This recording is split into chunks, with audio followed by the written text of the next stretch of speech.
Part 1. The Boy Who Wasn't Supposed to Exist. At exactly 2:17 a.m., the emergency phone in the small-town police station rang. No one was supposed to be on shift. The station had been closed for renovations for 2 weeks, but the phone kept ringing. Officer Daniel Mercer had only stopped by to grab his forgotten jacket. He froze when he heard the sound echo through the empty building. The lights were off. The front doors were locked. The place was dead silent except for that phone. Ring, ring, ring. Against his better judgment, Daniel walked to the front desk and picked it up. "Hello?" he said. A child's voice whispered back. "Please don't hang up. They're coming." Daniel straightened. "Who's coming?" Silence. Then the boy spoke again, his voice shaking. "They say I shouldn't be here. They say I was erased." Before Daniel could respond, the line went dead. The call record showed no incoming number, no timestamp, no log. It was like the call never happened. Daniel stood there for a long moment, staring at the phone. Then his radio crackled. "Officer Mercer, report to Brookside Hospital. Possible abandoned minor." His stomach dropped. Brookside Hospital was on the other side of town. When Daniel arrived, nurses were crowding around the emergency entrance. A boy sat alone on a hospital bed. He couldn't have been more than 10 years old. He had messy dark hair, dirt on his clothes, and fear in his eyes. But what unsettled Daniel wasn't the way the boy looked. It was the fact that no one could find any record of him. No birth certificate, no missing persons report, no school records, no hospital files. It was like the boy had never existed. Daniel stepped closer. "What's your name, mate?" The boy looked up slowly. "You're the one from the phone?" Daniel's blood ran cold. "How do you know that?" The boy swallowed. "They told me you'd answer. They said you're the only one who still remembers." "Remembers what?" Daniel asked. The boy leaned forward and whispered, "The town before they changed it." The lights in the hospital flickered. Every monitor in the room went black at once, and every door in the ward slammed shut. Part 2. The Town That Forgot. The hospital generator kicked in, bathing the corridor in red emergency lights. The boy flinched at the sound. "They use the lights to find me," he whispered. Daniel grabbed a torch from the nurse's station. Every door was locked. The electronic system was dead. Phones were down. Even the security cameras were frozen on static. "Who are they?" Daniel asked. The boy shook his head.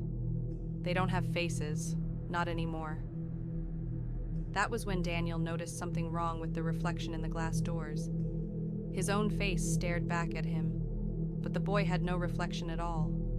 Daniel stepped between the boy and the glass. "What's your name?" he asked again. The boy hesitated. "I used to have one, but they took it when they deleted me." Deleted. The word hit Daniel like a punch. He helped the boy off the bed and wrapped a jacket around his shoulders. The child was freezing cold, like he'd been outside for hours. As they moved down the hallway, Daniel's radio crackled again. But this time, it wasn't dispatch. It was his own voice. "Officer Mercer, return the subject. The correction must be completed." Daniel froze. "That's not me," he whispered. The boy grabbed his hand. "They can copy anyone, even you." They reached the stairwell. The door creaked open, and a smell of rot flooded the air. Halfway down, the emergency lights went out. Total darkness. Then footsteps echoed from below. Slow, heavy, dragging. Daniel shone his torch down the stairs. A figure stood there. It wore a police uniform. His uniform. But its face was blurred, like someone had smudged reality itself. It tilted its head. "You were never supposed to remember," it said in Daniel's voice. The boy screamed. Daniel ran. They burst out into the car park, rain pouring down like needles. Daniel unlocked his car and shoved the boy inside. As he slammed the door shut, the boy whispered something that made his heart stop. "They're already inside your house." Daniel turned the key. The radio turned on by itself, and his own voice whispered from the speakers, "You can't outrun a rewritten world." Daniel's hands shook as he unlocked his front door. Rain pounded the roof like angry fists. The boy clung to him, shivering, his eyes wide with terror. "They're inside." Nothing seemed out of place at first. The living room. It's too quiet. Then he heard it before he saw it. A soft whisper, barely audible. Daniel. Who's there? The voice wasn't coming from the boy, or the radio, or even outside. It came from inside his house. Stay behind me. In the hallway, the shadows twisted across the walls as if alive. Daniel saw it, his family photo lying face down, every face scratched out, every smile erased. Why are their faces gone? You shouldn't remember them. No, this isn't real. He ran to the kitchen. The fridge was open, the milk black, the fruit rotted in seconds. Something had rewritten his life. They'll come for you next. Suddenly, a figure stood in the doorway. His mother, but not really. Her eyes blank, skin pale, mouth stretched unnaturally. Daniel, go back. Let it be forgotten. Daniel's vision blurred. He felt a sharp, cold grip on his chest. He turned. The shadow that had followed them in the hospital now stood in his house, wearing his own face. I told you, you cannot outrun a rewritten world. The boy screamed. Daniel grabbed him and bolted for the door, but it slammed shut on its own. Outside, the storm raged. Inside, the house was changing. Walls shifted, doors vanished. The living room became the stairwell from the hospital, and through it all, the whispers grew louder. Daniel, what do we do? I don't know, but we can't stop now. Then Daniel saw it, his own reflection in the kitchen window, smiling back at him, but wrong, as if it wanted to replace him entirely. Part 4. The Town That Watches. Daniel and the boy stumbled back into the storm, drenched, hearts racing. They're everywhere. No, it can't be. Not the whole town. Lightning illuminated the street. Houses, shops, even the street lamps, all twisted, warped, and behind the windows, shadowy figures stared, watching. Why are they looking at us? Because they want to erase us. He pulled the boy into a narrow alley. Every reflection in the puddles showed them, but their faces weren't their own. They flickered between the boy's terrified eyes, Daniel's panicked gaze, and strangers Daniel didn't recognize. You can't hide, Daniel. Who? What are you? We are the town, and we correct mistakes. The boy clutched Daniel's hand, shaking.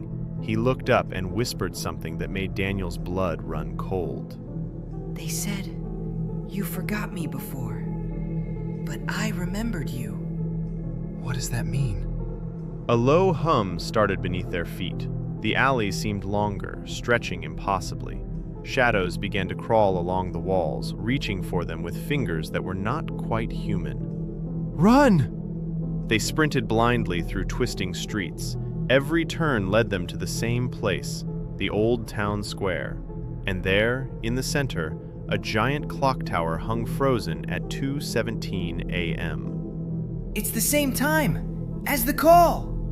And then Daniel saw them, hundreds of figures standing silently in the square, his neighbors, his friends, his own reflection among them, but their eyes were hollow, empty, staring right through him. No, this isn't real. It is real, and you can't escape what you forgot. The boy screamed, the shadows advanced, and just before they were swallowed by the darkness, Daniel felt something cold brush his shoulder, and a whisper in his ear. Next time, you may not wake up. Daniel and the boy stood in the middle of the town square, surrounded by shadows and hollow-eyed figures. Daniel, what do we do now? We have to face it. The giant clock tower loomed above them, frozen at 2:17 a.m. Every shadow in the square seemed to pulse with awareness, watching their every move. You cannot outrun what was forgotten. Who are you really? We are the town. Every mistake, every memory erased, belongs to us." The boy cried, clinging to Daniel. Suddenly, the shadow shifted and surged forward, forming a wall of faces, all familiar, yet all wrong. "They're going to take us." "No! I won't let them!" He ran toward the clock tower, the boy following. Each step made the shadow scream, voices overlapping, whispering, mocking, crying. "Return. Forget. Correct." Inside the tower, the air grew cold. The walls seemed to bend, the floors folding into impossible angles. Daniel felt his memories twisting, moments of his life flickering, vanishing.